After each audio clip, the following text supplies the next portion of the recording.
יושבים כאן נציגים כבוד השרה, שזה בעצם הארגון שמפעיל את מרכזי ההכוון התעסוקתי, תכף נדבר על זה. לא נעשה סבב היכרות כי זה ייקח לנו קצת זמן, אבל יושבים כאן גם מהג'וינט, במשרד הכלכלה, וכמובן ריאן, וכמובן ההנהלה של עיריית נצרת, גבי קדוש, וכמובן ידידים וחברים נוספים. תודה רבה שכולם הגיעו כאן.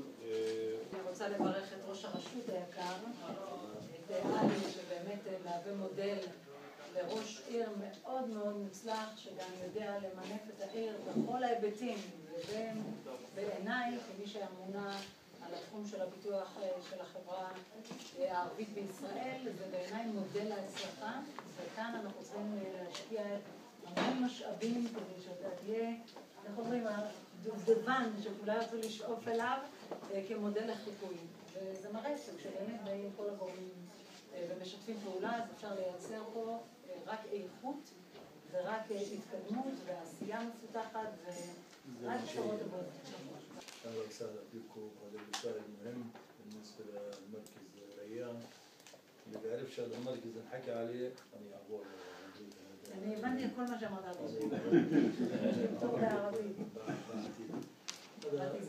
انشغل عليه كثير حتى لما كنت نائب رئيس كان بأعمال وبالآخر وصلنا إنه افتتحناه.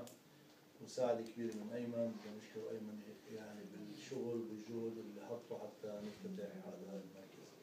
أني بشني بشم كل تشبه نتسرد ومن موديلها على دكتور حشو.